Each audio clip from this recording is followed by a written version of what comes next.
Swayam Prabha. Digital India. Educated India.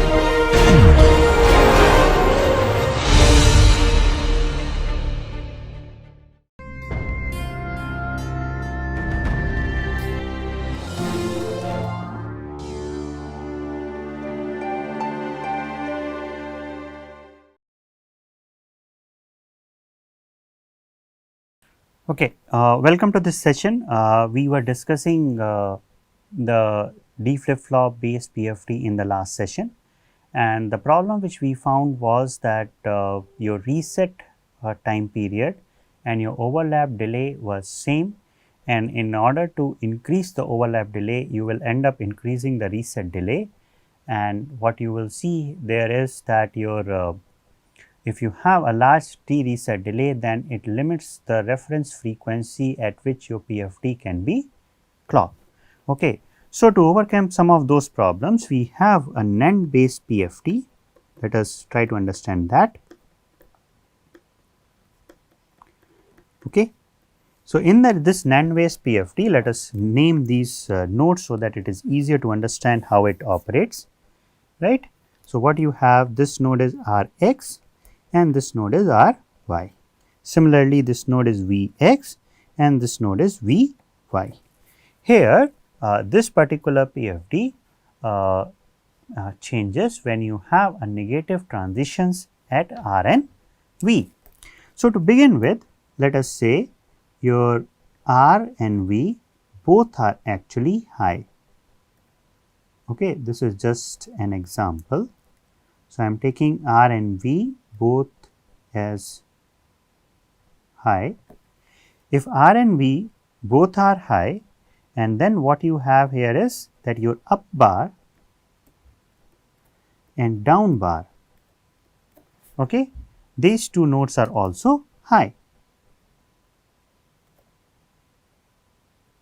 So, up bar, when up bar and down bar are also high, in that case your Rx will happen to be 0 because it is a NAND gate, both the inputs are high. Vx will also be equal to 0, right. So, Rx is 0, Vx is 0, which will reinforce that Ry is high, and similarly Vy will also be high initially. So, Ry and Vy are high and your Rx and Vx are 0. And if you look at the reset, in the reset you have Rx, Ry, Vx and Vy. So, reset pin is going to be, because you have 0 at the input of the NAND gate, what you will have is reset is also going to be high. Okay. So, reset is high. Now, you look at it, this is 1, this one is 0. So, 0 is going to give you 1 here and 1 is 1, 0. This is enforced. Okay. Now, you have a transition here on the negative edge, you have a R transition here. When R goes from 1 to 0, your Rx is going to go from 0 to 1. Okay. Rx goes from 0 to 1, right. So, when your R goes from 1 to 0, Rx goes from 0 to 1. When Rx goes from 0 to 1, what you have, this Ry was already 1, reset was 1 and this goes also to 1.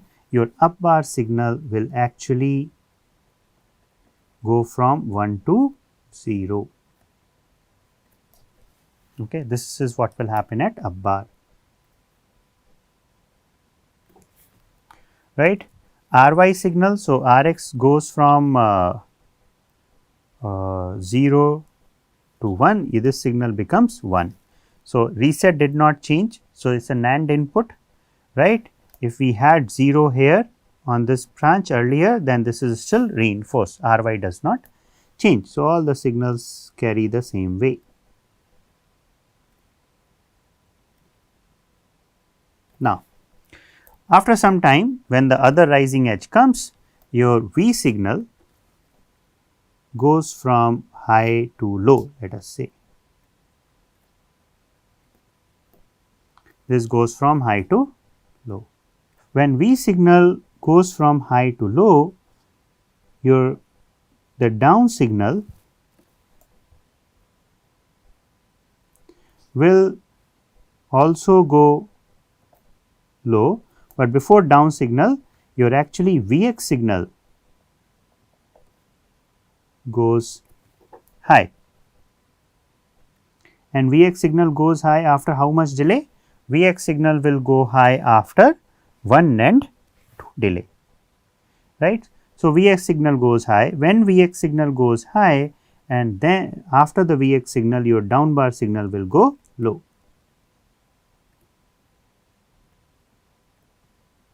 Okay, so now you look at it,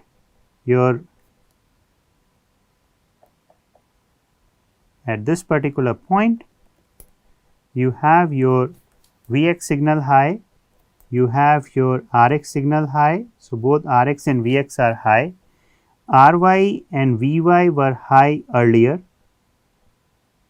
If all the signals for this NAND gate they become high, then the reset signal will go low.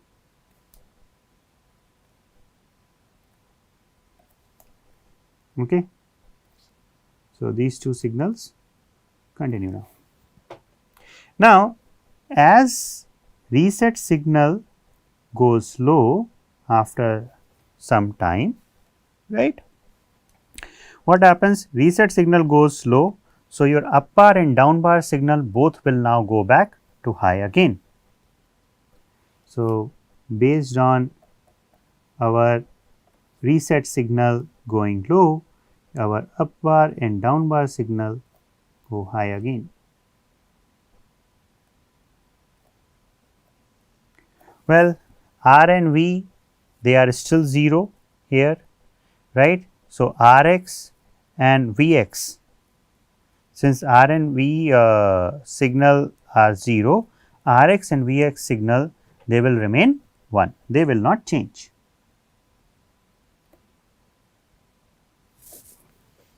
Okay. So, Rx and Vx signals do not change. Now, what happens to Ry and Vy? Now, you see a reset signal goes low, then just trace this curve, reset signal goes low, it becomes this is low. If this becomes low, then this is 1. If this is 1 and for this NAND gate it was already 1. So, it was already 1, this will become 0. So, Ry will become 0 and Ry is going to become 0 after 2 NAND delays. So, Ry, Rx, yeah, this is here, Ry goes to 0 after 2 NAND delays, and Vy signal will also go to 0. So, Ry and Vy signals, both these signals will go to 0. As Ry and Vy signals go to 0, then after this NAND delay, for delay, your reset signal will again become high, because the input is 0, right. So, your reset signal again becomes high, right. Vy has changed to 0, it remains at 0 and reset becomes high. So, what you get is Vy remains here like this, okay, because Ry is hold at 0 and then not anything will change only when your R signal will go high again. So, this is what you have. Now, let us just look at the delays and the overlap period. So, if you look at it, the overlap period between the up and down signals or up bar and down signals in this case is this much, right. And how do we calculate this overlap? So, whenever V goes low, with respect to V, your down bar goes low, and when you have V, first Vx goes low, then from Vx your down bar signal goes. Okay. So, what you see here, that delay is from V to Vx, Vx to down bar, that is 1 NAND 2 and 1 NAND 3 delay. And after that, from your Vx signal, because everything was high, right. So, from your down bar signal is here, from your Vx signal, your reset signal actually goes low, because your Vy was already 1, Ry was 1 and Rx was also 1. What you only required was Vx as 1. Once Vx goes 1, then after this you get the reset signal. So, this delay itself is your T NAND 4 plus whatever this delay tau d, if you are having, you have this delay here tau d, right. Now, this down bar is this much delay is only T NAND 2 plus you have T NAND 3, this is the delay, right. And from your reset signal to your this particular one is T NAND 3, okay. This one is only T NAND 3. So, you can actually and this delay is Vx delay is only T NAND 2 delay. So, if you work out all these things, what you are going to find is that this T overlap is nothing but T NAND 4 plus your tau d, okay. That is the thing which you have, T NAND 4 plus tau d. And the reset signal, if you think about it, the reset signal is without going to the diagram also, you can see once the reset signal goes high, it goes through these two NAND gates and then one NAND 4 plus tau d. So, your T reset is 2 T NAND 2 plus T NAND 4 plus tau d, okay. So, your reset signal actually is 2 T times NAND 2, right, plus T NAND 4 plus tau d, and T overlap is tau d itself, okay. So, here you can say your reset time appears to be or it is actually large and your overlap time is smaller, but there is some kind of you can say earlier we had both the overlap times and the reset time, they were same, but now they are depending on the gate delay. Normally, you have your clock to queue and your flip flop delays are larger than the gate delays. So, we are able to reduce the reset time by having only the logic delays, okay. So, with the gate delays we are able to reduce the reset time, but at the same time at the same instant we are also reducing the overlap time. So, we have to do something where our overlap time is actually larger, okay, and our reset time is actually smaller, or we can increase our overlap time, okay. So, in this particular case we removed tau d, which was earlier, this is the same T d which was earlier here, this T d we removed. So, we do not have this anymore, right. And if you look at it, in this case the T reset delay, since we have gone through one of the NAND based PFDs in more detail. So, looking at the reset, once the reset goes high, it is going to come through the latch and this latch is going to come back like this, okay. So, T reset delay happens to be 2 times T NAND 2 plus T NAND 4, okay. Now, the other thing is, if you look at earlier we named these nodes as Rx, Ry, and this one was Vx and Vy, okay. So, in this particular case, when our Vx node, okay, when In the previous case, as soon as V goes low, what happens is our Vx node will also go low, right, as V, because up bar and down, these two signals, let us call these two signals X and Y. X and Y signals were initially high, and R and Y, they were also, R and V were also high. As V signal goes low, Vx will go high, and when Vx goes high, right, Vy and other signals were already, what were these signals, Vy and Ry? They were already high, right. So, when those two signals were already high, then it took like an N3 delay to get them.